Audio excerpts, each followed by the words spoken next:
It might not be super easy to see. This thing here is the control valve, and it's got some leaking when it's under pressure. And also this stud up here, ball stud, which goes onto your control arm, or the arm going to your steerings, it is loose. It is not as tight as it should be. It wobbles back and forth, and that results in steering play. So this sucker's got to come off, and that's taking off these fittings and taking off those fittings and taking off that fitting, and then getting this to pop loose with a pickle fork, and then getting this undone and getting it to spread, and then unscrewing the whole thing and taking it to the bench and fixing it. So that is what I'm doing under here. I'll see if I can set you up. I don't think there's a way you really be able to have a good view.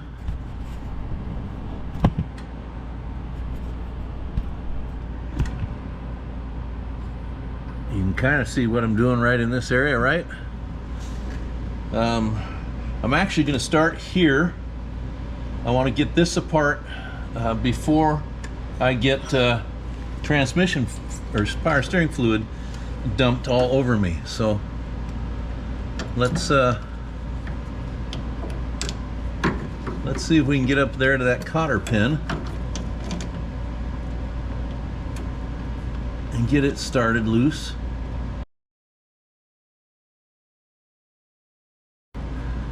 People, you only need to bend one leg of your cotter pins.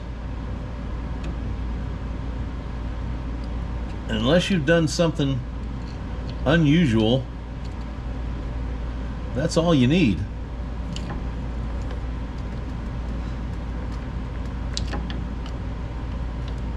So no need to make it difficult for the next guy who's going to be taking that thing out.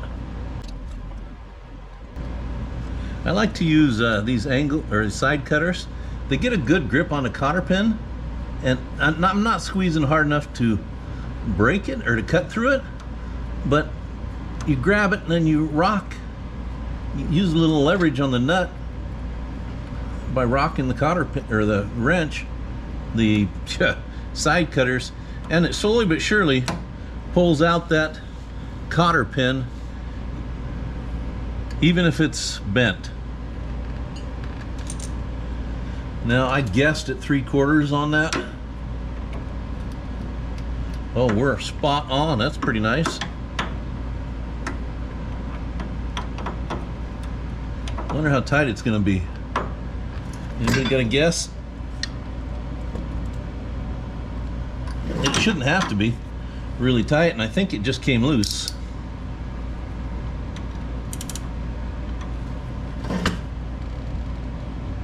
No, just a steering move maybe. See if I can hold the wheel still. Oh, goodness gracious. Well, that's what big hammers are for. Ow. Even if you hit yourself in the face with them, let's just give it a little tappy tap.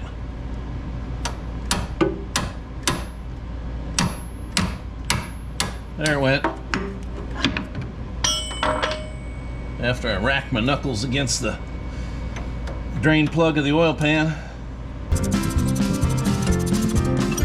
Now what will save us a lot of time is if this stud actually comes out and lets that drop down. And I'm gonna wrap it first, because sometimes, just to see if I can get it in a place where I can wrap it without hitting other things. Let's see if we can turn the wheel.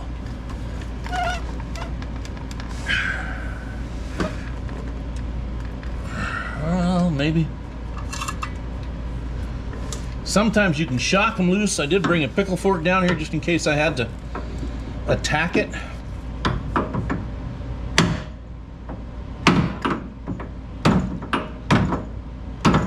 I'm not worried about the stud. I've got a new one, a ball stud, but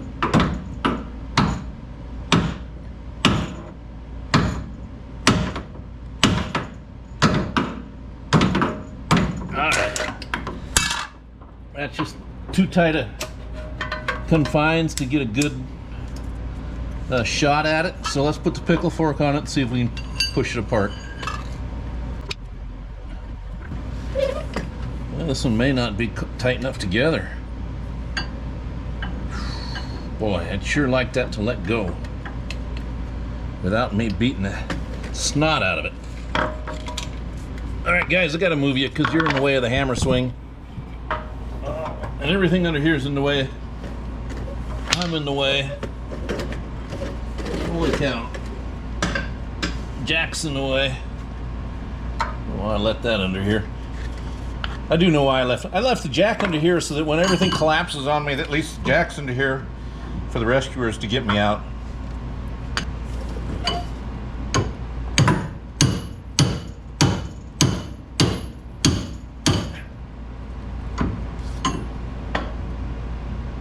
Well, I think it pulled the ball stud out of this, which, yeah, that's no fun. There it goes, and it did. So that means we'll have to pull the pitman arm off the steering box in order to get that out of there. Great fun. Always awesome when things do that.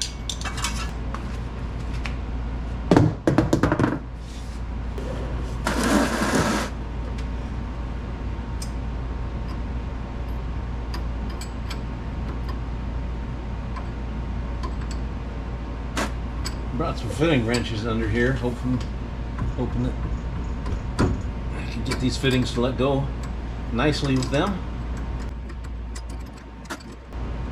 I don't know how much power steering fluid will come out. I don't know how much will go in my face though.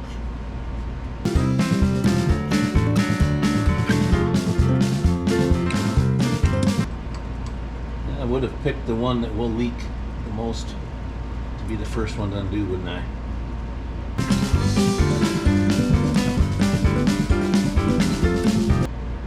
Nobody said it was going to leak on me. Can you guys see anything? I bumped you a while back. I don't know if you're still looking at what I'm doing. You might just be looking at the side of the car or something. I don't know.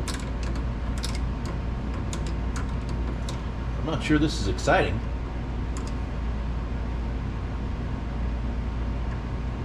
It sure is messy. Probably should have started with the ones on top. Maybe that would I don't know which ones are best to start with. The ones on the bottom, they're going to grip on you, or the ones on top that are going to grip on what you're doing. Boy, these wrenches are all slippery now, that's for sure. You know, before I get carried away, I need to remember which one of these went where, right? Well, they look like they went like that. I'm fairly sure they did. You know, if you get them wrong, it just doesn't, you turn it and it goes the other way, right? They're smart to put a different size fitting on each one. I can't see those other ones, and I don't know if they're on, if it's the right size or not. Oh, they're bigger. The metal ones are definitely bigger. They might even be 5/8.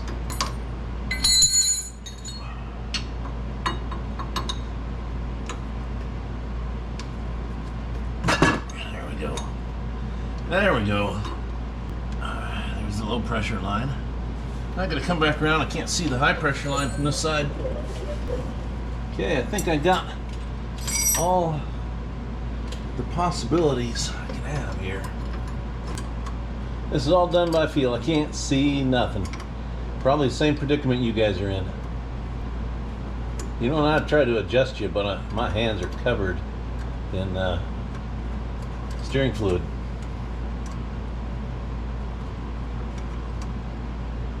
I am baffled by the two lines on the bottom that I took off. I don't know which one goes where. How's that for a little bit of confusion for me? But I'll look it up. I'll get them right when I put them back together. Oh, there's a pin. I forgot the pin. Yeah. Why did you guys say something? I think there's a pin that holds that in place too. That keeps everything from moving. I think there's a pin. Why do I think there's a pin? Because I can feel something right there, right? I can't see it from my angle though. Let me grab the light. Yep, there's a pin there. Well, isn't that just gorgeous? Man, it looks like a broken screw, actually. That'd be scary. Get this out of the way. I think we're done dripping. See what that thing is.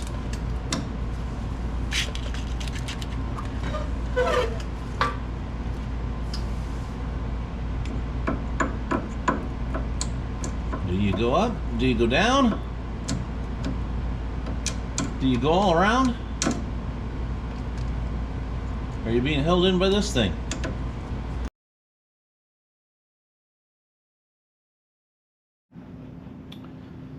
Finally, got the control assembly off. That's that groove right there that we had something sticking in to prevent it from coming off. And that's this. Can you see that?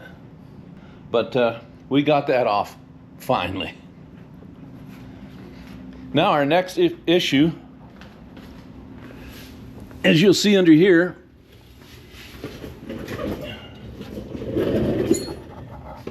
let's see, this is the rod you're looking right at it that came off of, and this stud was supposed to have come with it, but it is still stuck in the pitman arm there. So first I'm going to try to bash it with a hammer now that everything's out of the way and see if that just shocks it loose and it drops. If it doesn't, I will unbolt this arm. I'll use a puller. Sorry. I'll use a puller like this one to pull the arm off the steering box right there, and then we'll press that out. But first I'm just going to try to bash it. I'm going to have to move things out of the way. Probably won't be able to see much, but let's bash away. Well, that is not successful. Oftentimes if you hit a tapered socket like this, it'll just drop out. You can get it to vibrate enough. So we'll unbolt it up here above where you're looking. Let's see, we're gonna have to unbolt it up here.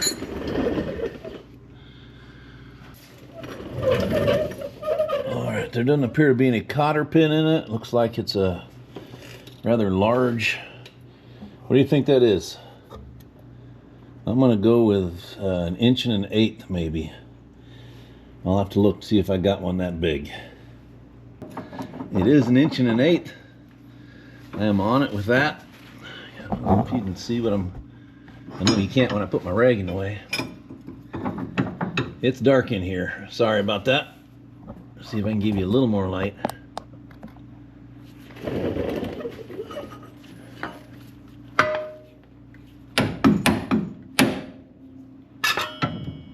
Yeah, I'm turning the whole steering box. Awesome. Well, we'll reach an end for sure. You ever get one of those projects that just keeps growing as you find more and more things that are bad or need to be replaced? This steering box itself has got a slow leak.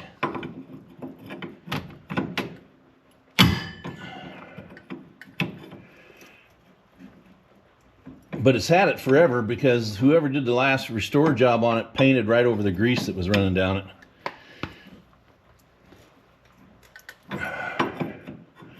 So I'm really not too concerned about that one. It's not actively dripping. Now, I don't know if I've actually got room to put this puller arm under here. Maybe it'll just wiggle off. We'll find out. But I'm certainly hoping I can get it on there and pull it off.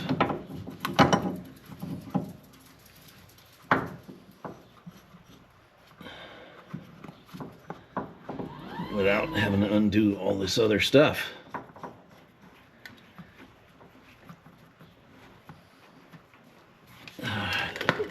I think that might be all right. Is it 3/4? Yes, it is. All right.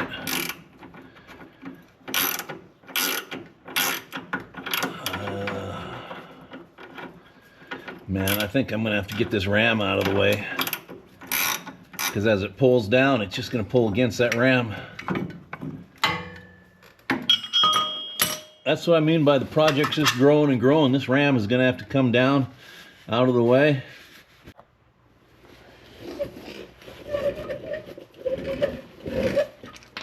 Still working on this, getting this arm off.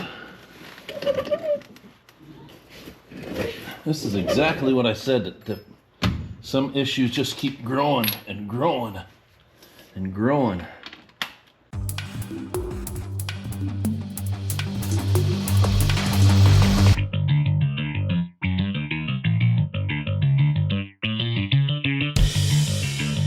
All right, we should be able to get it to back up now a little bit. At least to get out of our way.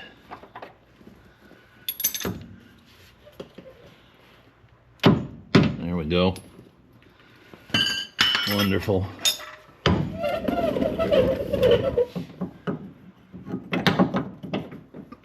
Yeah, that pushed it back quite a bit. It is now out of the way. Okay. I think we're making progress, slowly but surely.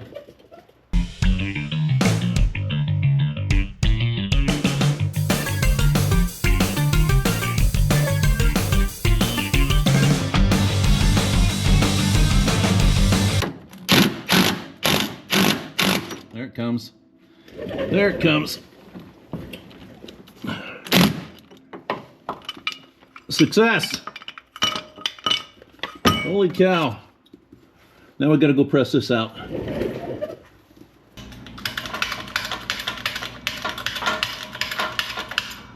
Well, here's my setup for pressing this out. We're gonna use a socket to support this, and we're just gonna press right on the ball stud. I don't need this because we're replacing it with a new one. So we're just gonna set that right there. And bring this way down. Now it's contacted the stud, make sure that's tight. And we're just gonna press it on out of there. Oh, hey, wear your safety glasses when you're doing things like this. If something shatters and breaks, you're out. That's the only pair you have. That was good timing, wasn't it? Because that just really banged. But it did exactly what we wanted it to. So now we're back to the bench. Well, we're here at the bench, and we're going to disassemble this thing in no particular order, I don't think. We'll see how it all comes apart. I'm going to start with the sleeve here. I've cleaned off some of the dirt, but there's still 40 years, 50 years of dirt and grime on this. Most of these parts we won't be reusing. Well, this part anyway, we won't be reusing. I think we have a new one in the kit. This just clamps the boot in place, and I'm actually surprised the boot is in good shape with how much leaking was going on. So there that is, and there's a rubber boot that sits inside there. And this is where that ball had sat, right in here. And pulling it out tends to chew up the inner sleeve a little bit, so we'll have to fix that eventually. But now we're going to move to the other end. This is the driver's side, I guess you would say. Should be a seal, spring, gasket. There we go. It's not terribly dirty inside. Set that right there. And here you can see this regular spring, The nut should have a new nut, and it's got a seal back there, and there was no gasket. Should be a gasket right here. So either that was missing from the factory or somebody's been in here before and didn't have a gasket to replace it. Supposedly my kit has a gasket, so hopefully it's in there. I'm going to set all these pieces just down here in a row in the order that they came off, and that way they go back on in that same order. And I see no seal. I expected a seal here. There is not one. All right. On to this side. I usually ask people to clean their vehicle where I'm going to be working on it, because I just hate being so dirty and greasy and grimy. But in this case, it's pretty hard to get underneath there and get that all cleaned out. There we go. That is, feels like nylon. I'm going to build that right here in this fashion. No, I've pried this out far enough that I can get, you see that roll pin right there? There's a roll pin. Looks just like that. You need to pry this far enough out that it will fall out of the holes. Okay everybody, I've been having a heck of a time with that GoPro. My GoPro Hero 12 gets hot and shuts down. So I was trying to run it without the battery. I had it plugged into the big handheld battery pack, but it would just shut off randomly, and then it would have to repair the file and the temporary repair. Anyway, I got the car done while you were charging back up and cooling off. Here's all the parts for the control valve for the steering. It's now much tighter. I adjusted the steering box. It's tighter, although it has a little bit of play that I can't adjust out of it, so it is worn enough that it probably needs to be replaced in the near future. The transmission oil pan leak is fixed, and that was just tightening the bolts. They were all super loose. The same with the oil pan. It had a front seal leak. I just tightened all the bolts and it stopped, and they were super loose. They were almost not tight. I'd say they weren't tight. They were set up, and that was it. Which they didn't want to squash the original cork gaskets when they put it together. I understand that. Just they should have had the car come back a month or so down the road after it was broke in and tightened up all the bolts a little bit, you know. So that fixed that. It has an oil pan drain plug leak, and I slowed it down a lot just by tightening it, but it's got one of those copper gaskets on it, which I don't like. It's nice. It's a real thick one, and they just don't seal as well as they should on an old surface. So I don't really like those. It's fresh oil in it. I didn't want to pull the plug out, drain half of it out while I was cleaning the surface and flattening it and changing the gasket, and then plug it back in and have all his new oil gone. So I just tightened that, and next time he changes his oil, he can fix that. There is one leak left, and that is coming out of the input shaft on the transmission. So the shift lever input shaft rotates on a seal, and the only way to get this shaft out, the shifter lever shaft, goodness, it's been a long day, is to pull the pan, pull the valve body, then get up in there and undo the nut and take the parking pawl off and push the lever completely out. It's got to come completely out of the transmission. Probably going to hit the transmission tunnel in this thing.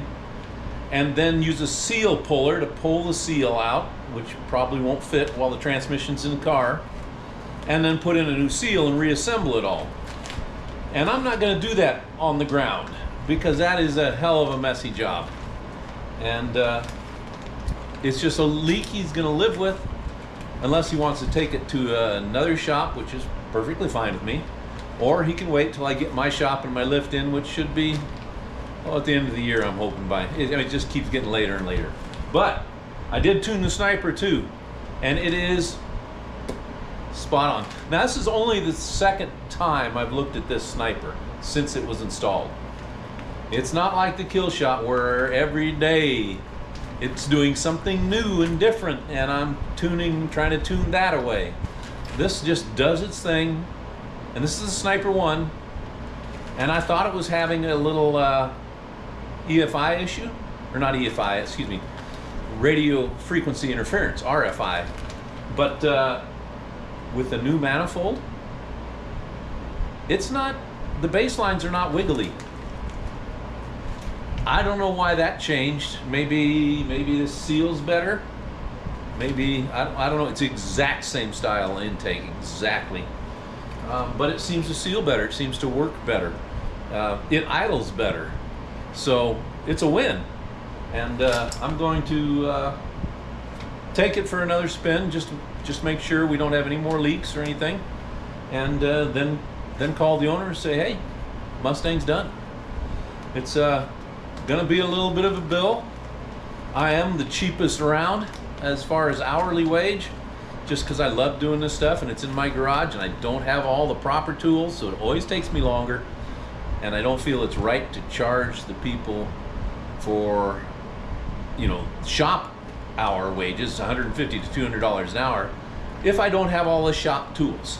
So I don't. I charge them about a quarter of that, and everybody's pretty happy.